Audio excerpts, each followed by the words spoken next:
हिंदू धर्मगुरु साध्वी प्रज्ञा जी जुड़ चुके हैं। साध्वी जी, बहुत बहुत स्वागत आपका। इसके अलावा हमारे साथ इस्लामिक स्कॉलर हाफिज गुलाम सरवर जी भी जुड़ चुके हैं। आपका भी स्वागत है सरवर जी। सबसे पहले मैं आप ही के पास आऊंगी, क्योंकि जो तीनों प्रस्ताव पास हुए हैं उसमें क्या कुछ लिखा है ये तो लगातार हम बता रहे हैं, लेकिन मेरा सवाल ये है कि आखिर ये जो प्रस्ताव पास हुए उनके आधार क्या हैं?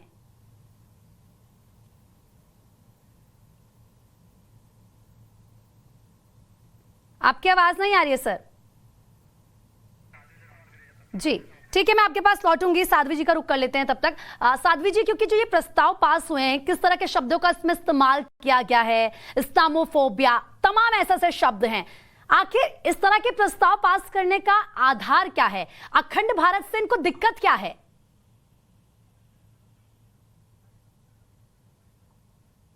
और उनका सम्मान ही नहीं करो, उनको स्वीकार भी करो। परंतु विदेशी आक्रांता, विशेष रूप से मुगलों ने आकर यहाँ जो पूजा स्थल बने हुए थे उनको तोड़ा, ध्वस्त किया, और उनके अत्याचारों की कहानियां आज चारों ओर साफ सामने दिखाई देती है। किसी भी स्थान पर जाओ, मस्जिद, उसमें टूटी हुई मूर्तियां सामने दिखती हैं। क्या मस्जिद का यही मॉडल होता है? जब ये मॉडल नहीं है तो हिंदुस्तान के मुसलमानों का रवैया ये होना चाहिए था कि ये सब आक्रांता थे, अत्याचारी थे, अन्यायी थे, इन्होंने पाप किए हैं, हमारा इनसे कोई लेना देना नहीं है। मैं ये मानता हूँ हिंदुस्तान के मुसलमान हिंदुस्तान से हिंदुस्तानी हैं, वो विदेशी नहीं है, विदेश से नहीं है। दूसरी बात, ये जितने आक्रांता हैं ये इनके कोई सगे रिश्तेदारों में से नहीं है, इस देश में से भी नहीं है।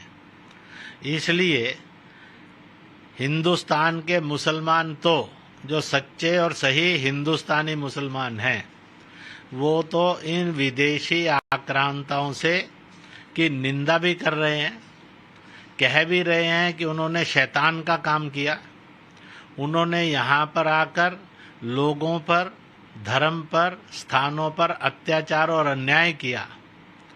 और इसलिए देश में अगर सद्भाव रखना है, भाईचारा रखना है, तो एक आंदोलन चल पड़ा इस देश के अंदर कि जितने भी यह अत्याचार पूर्ण स्थान हैं यह पुनः प्रतिष्ठित किए जाएं, ताकि जो एक सही और सच्चा मुसलमान है, लकुम दीनेकुम वलिया दीन, अपने दीन पर चलो, दूसरे के दीन में दखल नहीं दो, बल्कि उसकी भी इज्जत करो।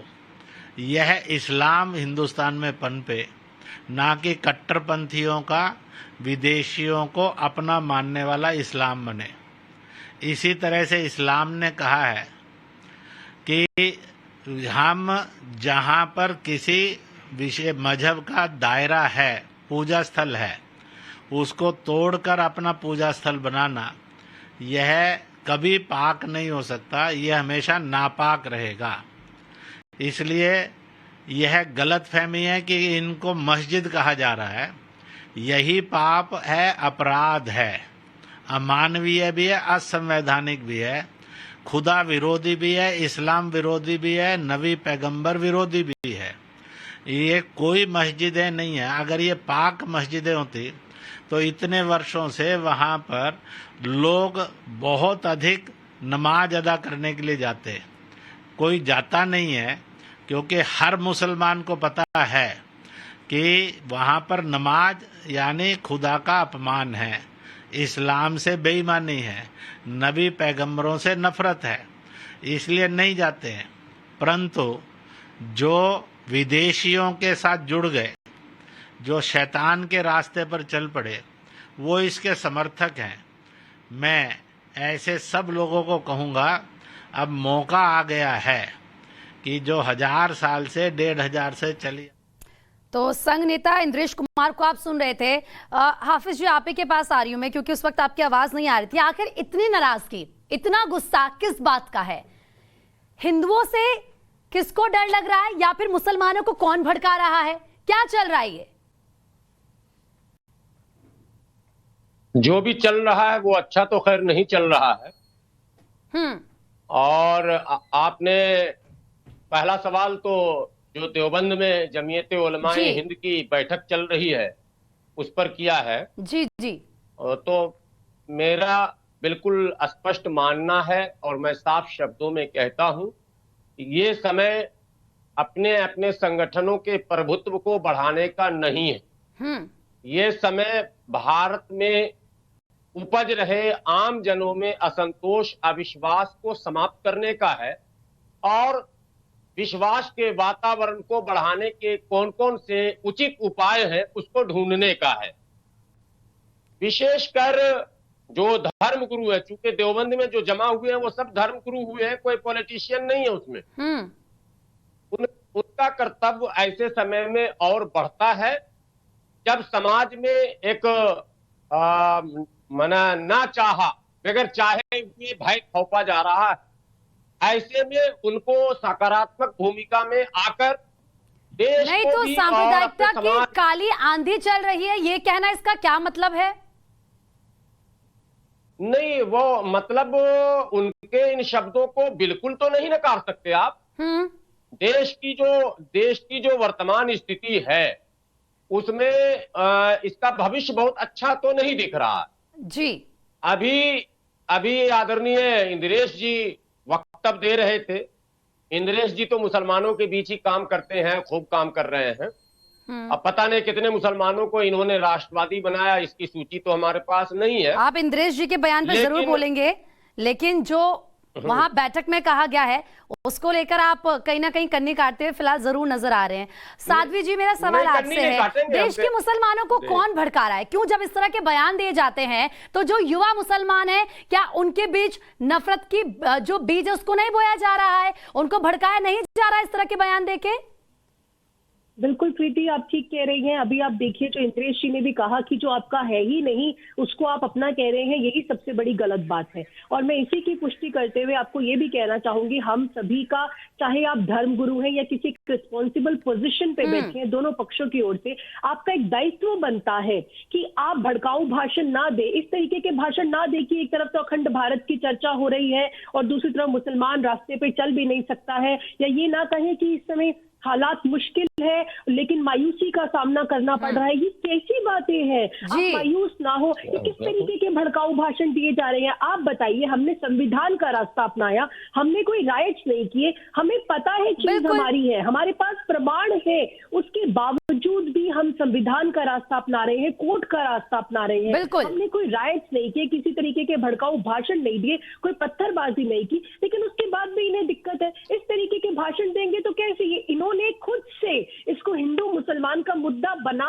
दिया है, जबकि प्रीति अगर आप इसको एक विस्तृत दायरे से देखें तो ये हिंदू मुसलमान का मुद्दा नहीं है, ये शिवलिंग और फव्वारे का मुद्दा नहीं है, ये मुद्दा है हमारी आपसी भाईचारे का, हमारी एकता का। अभी हिंदू और मुसलमान को एक साथ खड़े होना। सही कहा आपने कि अगर कोई अदालत जाए अपनी आस्था के लिए तो क्या ये गलत है? बिल्कुल लौटेंगे, इसी पर हम बात करेंगे, लेकिन दरअसल मदनी साहब ने क्या कुछ कहा, एक बार फिर से अपने दर्शकों को सुना देते हैं।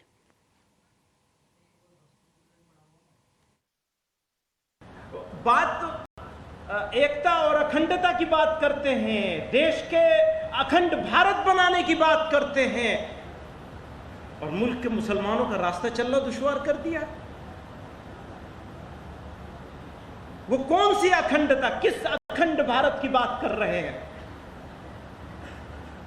इसीलिए मैं उनको दोस्तों से कहता हूं, आप मुल्क के साथ दुश्मनी कर रहे हैं, प्लीज वापस पलट के देखिए आप क्या खो रहे हैं और क्या पा रहे हैं। तो गौरव भी लगातार हमारे सहयोगी वहां से हमारे साथ बने हुए हैं। गौरव, फिलहाल क्या कुछ अपडेट है वहां से? उन्होंने इन प्रस्ताव के बारे में बात की, वहाँ पे इसका ड्राफ्ट तैयार हुआ, वो ड्राफ्ट आज यहाँ पे पेश किया गया और लोगों ने उस पर अपनी राय दी। उसके बाद लोगों की सहमति से वो प्रस्ताव पास हुआ। सर, ये पूछना चाहूँगा कि आज बंदी साहब ने जो कहा कि मुसलमानों के सब्र का इम्तहान हो रहा है और उन्हें सब्र से काम लेना चाहिए, लेकिन हम उनकी भाषा में बात नहीं करेंगे, ये कितना महत्वपूर्ण मैसेज है और किस तरह से आप लोग देखते हैं? ये सबसे ज़्यादा महत्वपूर्ण बात है ईंट का जवाब पत्थर से देना ये हमारी पॉलिसी नहीं है। मदनी साहब इसी बात को कहना चाहते हैं कि अगर कोई शख्स मज़हब को गाली दे या हमारे मजहबी रहनुमा को गाली दे तो उसके जवाब में हम उनके मज़हब और मजहबी रहनुमा को गाली नहीं दे सकते, क्योंकि हमारे मज़हब की तालीम ही यही है। तो इसलिए हम किसी मज़हब के ख़िलाफ़ बोलेंगे ये हमसे अपेक्षा नहीं की जा सकती। यही बात उन्होंने, उनका जो धार्मिक दायित्व था, अपने लोगों को याद दिलाया है कि आप अपनी ज़ुबान पे आप काबू रखिएगा, किसी की बात ऐसी नहीं करनी है जो हमारे धर्म के खिलाफ हो। लेकिन ये जो बातें हैं सिर्फ क्या जमीयत पे लागू होती है? बहुत सारे लोग इस चीज़ को फॉलो नहीं कर पाते हैं। दिक्कत ये है उस चीज़ पर कैसे जमीयत काम करेगी? देखिए, ये ज़रूरी नहीं है कि आप की बात को सब लोग माने, लेकिन अगर बहुत से लोग जो समाज में उनका इन्फ्लुएंस है, अगर वो मानते हैं तो जल्दी या देर उसका असर पड़ता है और उसमें सुधार आता है। तो हमें उम्मीद है कि हमने जो ये बातें यहाँ पे कही हैं उसका पूरे मुल्क में असर होगा और आप उस असर को बहुत जल्दी देखेंगे। ये बात कही कि जो लोग अखंड भारत की बात करते हैं उन्हीं लोगों ने मुसलमानों को राह पर चलना मुश्किल कर दिया। क्या वाकई में बहुत ज़्यादा दिक्कतें बढ़ी हैं इस सरकार में मुसलमानों के प्रति? आप लोग खुद महसूस कर लीजिए कि हमारे देश की कैसी बदनामी हुई है बेवजह के मुद्दों पर। तो ये सिचुएशन है। तो अभी जो वाक़यात हो रहे हैं, चाहे वो छोटे हों चाहे बड़े हों, बदनामी तो हमारे देश की होती है और इसमें जो है एक कम्युनिटी को टारगेट करने की बात है, तो ये तो देश के लिए बहुत गलत बात होगी। तो ये देखना है कि ऐसा है भी कि नहीं है। हम लोग जो है किसी सूरज पे पर्दा डालने वाले नहीं हैं। जो चीज़ है वो सामने डिस्कस होनी चाहिए और जो सही बात है वो सामने आनी चाहिए। मस्जिद और इबादत गाहों को लेकर कहा कि प्रस्ताव आएगा, आज शाम या कल कब तक आने के प्रस्ताव की संभावना? आज शाम में मस्जिद वाली जो बात है उसका प्रस्ताव आज शाम को पेश किया जाएगा। शाम को पेश किया जाएगा। तो ये नेशनल सेक्रेटरी थे हमारे साथ जमीयत उलमा हिंद के नियाज़ अहमद फारूकी साहब, जिन्होंने कहा कि जो बातें कही गई हैं मौलाना मदनी द्वारा वो दरअसल एक मैसेज देने की कोशिश की गई है कि यहाँ पर जितने लोग जो आए हैं वो हज़ारों लाखों लोगों को रिप्रेजेंट करते हैं और वो ये समझ कर जाएं कि अगर हमारे खिलाफ भड़काऊ बात की जाए तो हमें उसके बदले में भड़काऊ बात ना करके शांत रहना है और शांति का रास्ता अपनाना। दूसरा ये कि मस्जिद और इबादत गाह को लेकर जो विवाद है, यानी कि ज्ञान व्यापी और ऐसे तमाम मुद्दे हैं, उसको लेकर आज शाम में प्रस्ताव लाया जाएगा। शाम 7:30 बजे दूसरा सेशन होना है और ये बात मदनी साहब ने खुद जो है यहाँ पर मन से कही थी और उसके बाद जो है ये बात दोहराई गई है। तो उस बात का भी इंतजार रहेगा कि वहां पर किस तरह का प्रस्ताव जो है वो फिलहाल पास किया जाता है। लेकिन अभी की तस्वीरें दिखा दूं कि जो पहला सेशन था राष्ट्रीय अधिवेशन का जमीयत उलमा हिंद का, वो खत्म हो चुका है और शाम 7:30 बजे अब दोबारा से ये सेशन शुरू होगा, जहां पर सबसे महत्वपूर्ण मुद्दा रहेगा ज्ञानवापी और मथुरा कुतुब मीनार जैसे मुद्दे, जिनको लेकर सबसे ज्यादा मुकदमेबाजी हो रही है, जो कानून के घेरे में है, सवालों के घेरे में है। और देखना होगा कि किस तरीके से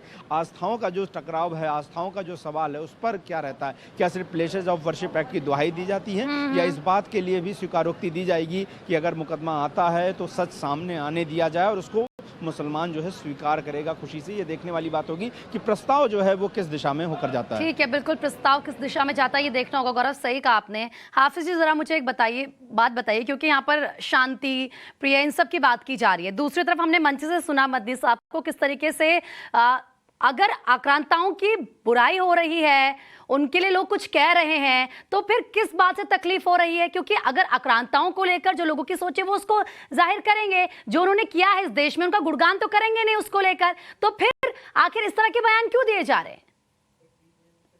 नहीं, इतिहास को मिटाया तो नहीं जा सकता। जो कुछ तो गुणगान थोड़ी ना करेंगे गलत चीज का, उसके खिलाफ बोलेंगे। नहीं, गुणगान उसका करेंगे जिसने वैसा काम किया होगा। इतिहास इसी के लिए होता ही है। हम मध्यकालीन युग को देखते हैं और प्राचीन युग को देखते हैं। औरंगजेब ने क्या किया था? गुणगान वाला काम किया था या फिर क्या? नहीं, वो तो आपके सामने है ना, पूरे देश के सामने। तो आप बताइए, मैं आपसे सुनना चाहती हूँ। इतिहासकारों ने जो लिखा है। नहीं, मैं इंद्रेश जी के उन बातों पर ध्यान दूंगा। नहीं, मैं मदनी साहब के बयान को लेकर जरा भी बात कर रही हूँ, आप मुझे ये बताएं। मदनी साहब के बयान पर मैं कमेंट इसलिए नहीं करता हूँ कि ये निजी इनका मामला है। ये कह रहे हैं कि पूरे भारत का हम प्रतिनिधित्व कर रहे हैं, लेकिन हम लोगों ने खारिज किया है। वहाँ तो इतने सारे लोग बैठे हैं। ये प्रीति निजी मामले मुझे बताइए, निजी मामले की बातें तो बंद कमरे में करी जाती है ना। इतने बड़े पब्लिक ने जो ये कह रहे हैं, पब्लिक स्टेटमेंट दी है, इतने चैनल्स को बुला के ऐसे लग रहा है जैसे प्रॉपरली इन्होंने एक ऑर्गेनाइज्ड प्रेस कॉन्फ्रेंस की है। इसमें निजी मामला कैसे आ गया? सरवर साहब बताइए। सरवर साहब, मैं कह रहा हूँ मैं भी ठीक है, बहुत अच्छा सवाल है, अच्छा डिस्कस हो रहा है। मैं इसलिए देखिए, मेरा जो व्यक्तिगत राय होगा वही तो मैं कहूंगा ना, मैं नहीं तो ये दावा आपका ठोक नहीं सकता आपकी राय क्या है? औरंगजेब को आप क्या मानते हैं? मैं औरंगजेब को हमने डे वन से ये कहा है कि औरंगजेब विदेशी, पूरा खानदान विदेशी, जैसे हम अंग्रेज को मानते हैं जी। वैसे मुगल को मानते हैं, वैसे तुगलक को मानते हैं, वैसे ऐबक को। लेकिन एक अफसोसनाक स्थिति है भारत में कि गांधी जी ने पूरे नहीं, देश में घूम के सुनिए, ठीक, अंग्रेजों भारत जी। छोड़ो का नारा दे दिया, जबकि अंग्रेज मात्र 100-125 साल चैन से रहा भारत में। और जो 400-500 साल आक्रांता रहे, इतिहास में कहीं भी मुगलों भारत छोड़ो, तुगलकों भारत छोड़ो, ऐबकों भारत छोड़ो, बलबनों भारत छोड़ो का नारा नहीं दिखता है, जबकि हमारी जनसंख्या यानी मुसलमान। सरवर साहब, आपने उस प्रश्न का तो जवाब दिया ही नहीं कि ये बयान निजी तो नहीं है ना सरवर साहब। ये तो पूरे भारत में एक ऑर्गेनाइज्ड फॉर्म में कहा जा रहा है कि 10,000 से ऊपर बैठक करेंगे। ये तो प्रस्ताव पारित किए गए सरवर साहब, ये निजी कैसे हो सकता है? चंदा करेंगे, आप इसको तो चंदा कर सकते हैं ना।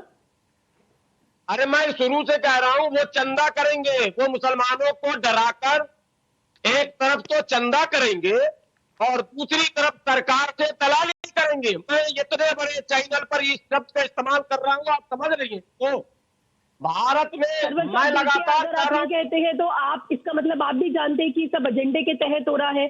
सरवर साहब, ये तो एजेंडा फैलाया जा रहा है और आपकी इस बात का स्वागत किया जाता है कि आप एटलीस्ट उनके साथ नहीं है। ये इस बात का तो स्वागत हम भी करते हैं। मैं एक बात और कह दूं, अगर अनुमति हो तो। आप कैमरे पर देख रहे कैमरे पर मैं पान खा रहा हूं और मैं मस्त रहता हूं। भारत सेकुलर देश है बाय नेचर। भारत का कैरेक्टर जो है वो सेकुलर है। ठीक है, भारत के विषय में ज्यादा दिमाग खपाने की जरूरत लोगों को नहीं है। बिल्कुल उनको भी नहीं है जो देवबंद में मंच से फालतू बातें बोल रहे हैं। लौटूंगे आप दोनों के पास, बने रहिए आप। एक बड़ी खबर आ रही है, वो दर्शकों को बता देते हैं। जमीयत की बैठक इस वक्त यूपी के देवबंद में चल रही है। मुस्लिमों की सबसे बड़ी बैठक पर बीजेपी ने भी बड़ा हमला बोला है। केंद्रीय मंत्री मुख्तार अब्बास नकवी ने कहा कि जमीयत देश के मुसलमानों को डरा रही है और भय का माहौल पैदा किया जा रहा है। नकवी ने कहा कि ज्ञानवापी का मामला कोर्ट में है, ऐसे में भ्रम का माहौल पैदा किया जा रहा है।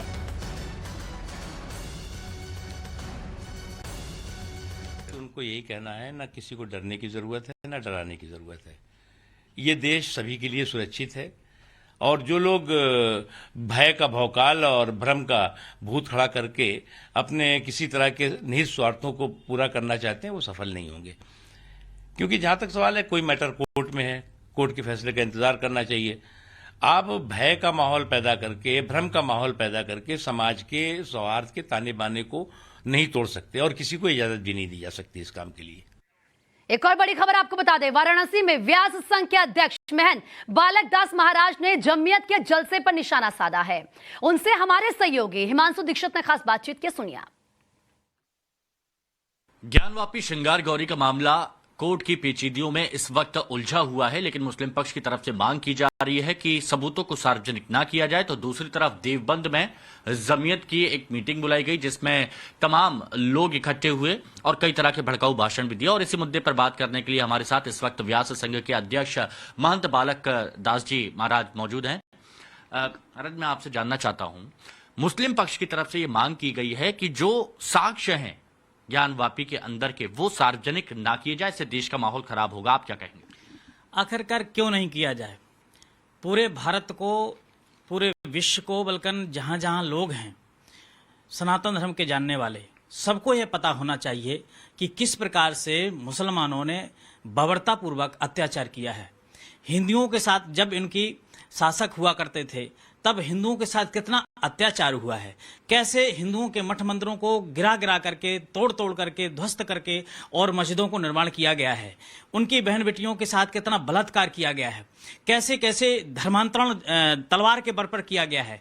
आज वह समय आ गया है और अभी तक 70 साल 75 साल लगातार जिस प्रकार से सरकारें रहीं पीछे वाली, उन्होंने भरपूर इन लोगों का साथ दिया है। और आज जब मामला सामने आ रहा है, हम कह रहे हैं कि अगर आपको किसी प्रकार का कोई डर नहीं है, आपकी मस्जिद है, तो आप इतना डर क्यों रहे हो? साबूतों से आप इतना नकार क्यों हो रहे हो?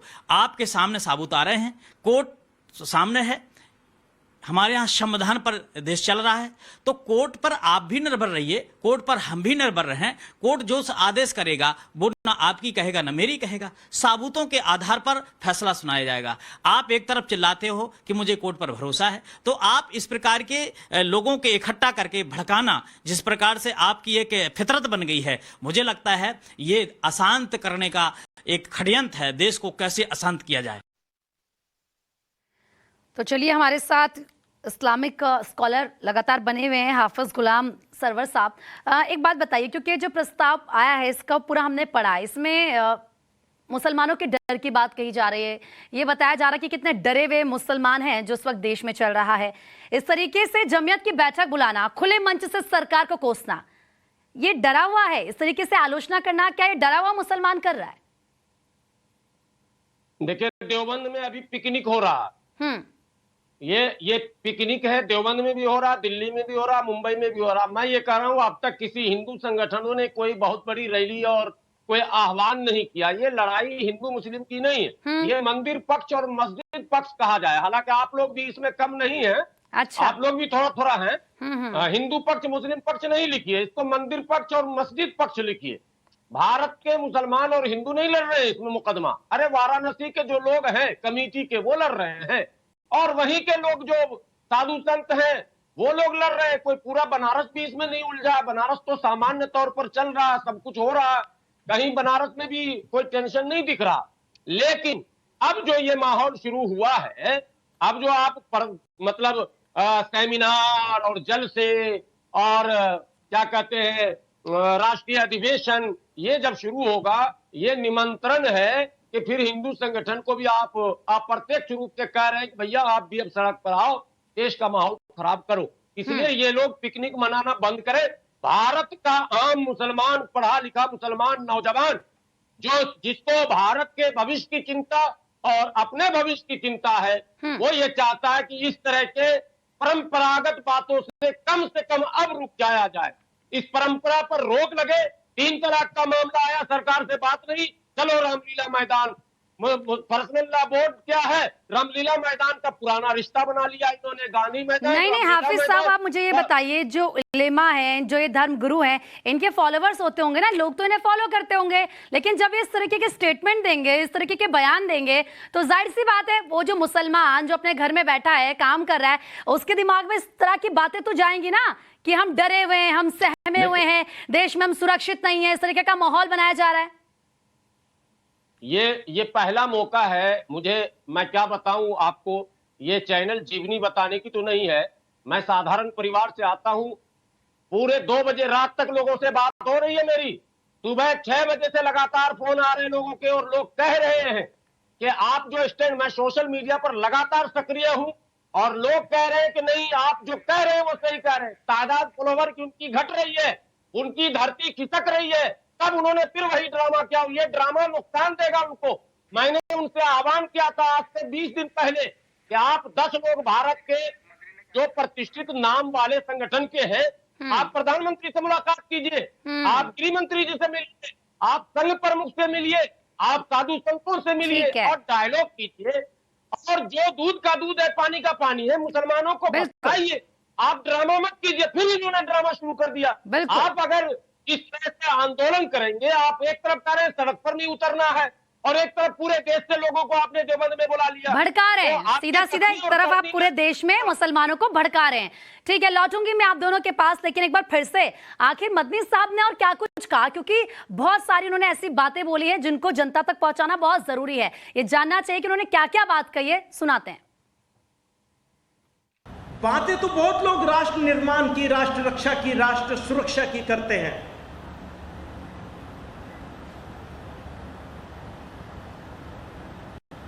लेकिन जुल्म बर्दाश्त कर लेना, अन्याय अत्याचार को सह लेना, गालियां खा लेना, बेइज्जत हो जाना और बेइज्जत होकर भी खामोश रह जाना, ये कोई हमसे सीखे। तुर्की बतुर्की करने का तो हमारे पास बहुत आसान है। ये तो एक आम आदमी का रिएक्शन होता है, तुम ऐसा कहोगे तो हम ऐसा कहेंगे।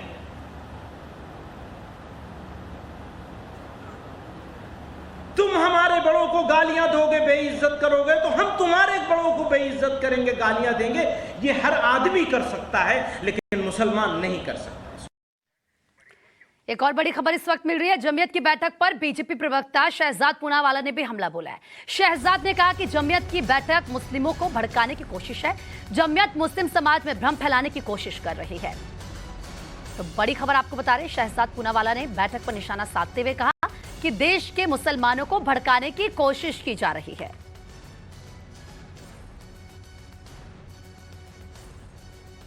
जब से ज्ञानवापी का मामला कोर्ट में आया है और उस पर ना सुप्रीम कोर्ट ने स्टे लगाया है, ना डिस्ट्रिक्ट जज ने सर्वे पर रोक की है, तब से ज्ञानवापी के नाम पर गैंग्स ऑफ पापी और संविधान पापी एक्टिवेट हो चुके हैं। आज जमीयत उलेमाए हिंद का भी एक बड़ा गैदरिंग है, जिसमें इन्हीं बातों पर चिंतन किया जाने वाला है। बार बार डराना, धमकाना, इस प्रकार से प्रवोक करना, भड़काने की राजनीति करना, वोट बैंक के लिए ये भड़काओ भाईजान कमेटी को आज बताना चाहिए कि क्या वो कोर्ट के साथ है या वो संविधान के साथ है, या बार बार हमेशा की तरह जैसे उन्होंने हिजाब के मामले पर, 3 तलाक के मामले पर, यूसीसी के मामले पर देश के संविधान और कोर्ट के खिलाफ खड़े होने का काम किया है, आज वही काम केवल और केवल वोट बैंक को डराने और वोट बैंक को भड़काने के लिए किया जाएगा। साध्वी प्रज्ञा, मुझे एक बात बताइए, आपने अभी मदनी साहब को सुना होगा, मंच से कह रहे हैं कि हम जुर्म हो रहे हैं, डरे हुए हैं, दबे हुए हैं। एक सभा को बुलाना, देश के 25 राज्य से लोगों को बुलाना, उलेमाओं को वहां पर बुलाना और उसके बाद इस तरह का बयान देना, ये सच में डरे हुए लोग हैं क्या? ये लग रहा है आपको? प्रीति, देखिए, ये तो अपने आप में बहुत ही हास्यास्पद बात है कि डरा हुआ व्यक्ति कभी ऐसे काम नहीं करेगा। डरा हुआ व्यक्ति इस तरीके की बातें नहीं करेगा, इस तरीके का रुख नहीं अपनाएगा, एक ऑर्गेनाइज्ड प्रोग्राम अरेंज नहीं करेगा। उन्होंने एक ऑर्गेनाइज्ड तरीके से प्रोग्राम को अरेंज किया है, बकायदा सारी प्रेस वहां पर मौजूद है, सारा मीडिया वहां पर मौजूद है, और उस टाइम पे ऐसी बयानबाजी करना कि हमारे साथ बेअदबी हो रही है और फिर भी हम खामोश है, तो बता दीजिए क्या वो खामोश है? सबसे पहले खामोश तो नहीं है, इतना तो चिल्ला चिल्ला के बोल रहे हैं, खामोश कैसे हैं आप अपनी चाहते हैं कि आवाज आपकी लोगों तक पहुंचे, तो आप खामोश तो नहीं है। दूसरा, आप कहते हैं कि यहाँ पर एक तरफ राष्ट्र निर्माण की बात हो रही है, अखंड भारत की बात हो रही है, और वहीं पर मुसलमान जो है वो रास्ते पे चल नहीं सकता। देखिए प्रीति, इन सारी बातों से मैं सहमत नहीं हूँ। ये सारी बातें ठीक नहीं है, क्योंकि हिंदू मुसलमान में यही लोग हैं जो नफरत पैदा करते हैं और यही लोग हैं जो सियासतबाजी कर रहे हैं। क्योंकि अगर आप देखो, ये इस्लामोफोबिया क्या है, ये जो प्रस्ताव पारित हो रहे क्या है, कहाँ का व्यक्ति डरा हुआ है मुझे बताइए? अरे हम अपने देश में डरकर बैठे हैं, हम कोर्ट का रास्ता अपना रहे हैं। अगर ऐसा होता तो हम कोर्ट का रास्ता क्यों अपनाते? हम दंगे करवा देते। लेकिन हम ऐसा कुछ गलत काम नहीं कर रहे हैं, ना करने की सोच भी रहे हैं, सोच तक दिमाग में नहीं है, लेकिन ये लोग बार बार इस तरीके की बातें करते हैं। आप देखिए, ग्राउंड जीरो से आप लोग रिपोर्टिंग कर रहे हैं, वहां पे बार बार रिपोर्टर्स कह रहे हैं कि हाँ, तो सब सिचुएशन नॉर्मल है, हिंदू मुस्लिम कोऑपरेट करने को तैयार है, लेकिन ये लोग नहीं देख पा रहे हैं देश में अमन और शांति का माहौल, और ये लोग उसको खराब करना चाहते हैं। और कहीं ना कहीं साध्वी प्रज्ञा, क्योंकि जो हमने देखा आक्रांताओं को लेकर वो ये कहते हैं कि किस तरह की बयानबाजी आ रही है। सवाल ये कि आखिर इन लोगों को तकलीफ क्यों है? क्योंकि ओवैसी तो खुद ये बात बोलते हैं कि मुगलों का देश के मुसलमानों से कोई लेना देना नहीं है, और फिर जो उन्होंने गलत किया है वो तो हम बताएंगे, वो तो हम दिखाएंगे, उसको लेकर तो बात होगी। तो मुझे तो नहीं लगता कि इसको लेकर कोई इस तरह के बयान सामने आने चाहिए। इनके रिश्तेदार थोड़ी ना है वो। बिल्कुल ठीक बात है, क्योंकि अब आप ये देखो, ये मुगल शासक को जो बार बार कह रहे हैं कि शासकों को बदनाम किया जा रहा है, इसे क्या बदनाम करना चाहेंगे? अगर हम औरंगजेब के कुकृत्य सबके सामने ला रहे हैं तो क्या इसे बदनाम करना चाहेंगे? दूसरी बात प्रीति, आप बता दो, हम लोग भी पढ़े हैं स्कूल के अंदर, और उस टाइम जब हमें हिस्ट्री बुक्स में औरंगजेब का महिमा मंडन पढ़ाया गया, उसको हमारे सामने एक आदर्श, एक हीरो बना के रख दिया गया, तो क्या इस समय ये हमारा दायित्व नहीं बनता कि आगे आने वाली पीढ़ियां, भारत की नौजवान पीढ़ियों को उनका सही इतिहास बताया जा सके, औरंगजेब को महिमा मंडन ना किया जाए? वही औरंगजेब जिसने अपने भाई दारा शिकोह को हाथी से कुचलवा दिया सिर्फ इस वजह से क्योंकि वो काशी में संस्कृत का अध्ययन कर रहा था, भारतीय धार्मिक शास्त्रों का अध्ययन कर रहा था, उसको ट्रांसलिटरेट कर रहा था फारसी भाषा में। वही औरंगजेब जिसने अपने भाई मुराद को अफीम चटा के मार दिया, और वही औरंगजेब जिसने अपनी बहन को खाई में धक्का दे दिया, वही औरंगजेब जो अपनी माँ को मरता हुआ बुरहानपुर में छोड़कर आ गया, वही औरंगजेब जिसने अपने पिता। ठीक है, सरवर साहब से भी लास्ट रिएक्शन फटाफट ले लेती हूँ। सरवर साहब, सही कहा ना मैंने, उन मुगलों से देश के मुसलमानों का कोई लेना देना थोड़ी ना है, उनकी तो खुलकर आलोचना होगी, जो गलत किया उसके खिलाफ अब कोर्ट जाएंगे। देखिए, हमारे आदर्श हमारे प्रोफेट हजरत मोहम्मद मुस्तफ़ा सल्लल्लाहु अलैहि वसल्लम है। और इस्लाम न औरंगजेब इस्लाम है, न शाहजहां इस्लाम है। कोई शासक जो है वो इस्लाम नहीं बन सकता। शासक वो शासक है, उसने जो भी कर्म किया है उसको उन्हीं कर्मों से जाना जाएगा। उनके कर्मों पर हम लाख मिट्टी डालना चाहेंगे, हम नहीं डाल सकते हैं। जो किया है वो इतिहास में है। और अभी जो हमारी बहन गिना रही थी, तो उन्होंने ये तो गिनाते गिनाते अपने बाप को भी उसने कैद करके डाल दिया था, और अपने बच्चों से भी प्यार नहीं किया जिंदगी में उसने। उसको पता नहीं क्या हवस थी, बस आगे बढ़ता जा रहा था। बहुत अच्छा लगा आज आपने औरंगजेब के यहाँ पर जो असलियत है उसका समर्थन किया कि हाँ, वह क्रूर शासक था और किस तरीके का उसका चरित्र था। बहुत बहुत शुक्रिया सरवर साहब आपका। साध्वी प्रज्ञा जी, बहुत बहुत आपका भी शुक्रिया इस चर्चा में हमारे साथ जुड़ने के लिए और अपनी राय हमारे साथ साझा करने के लिए।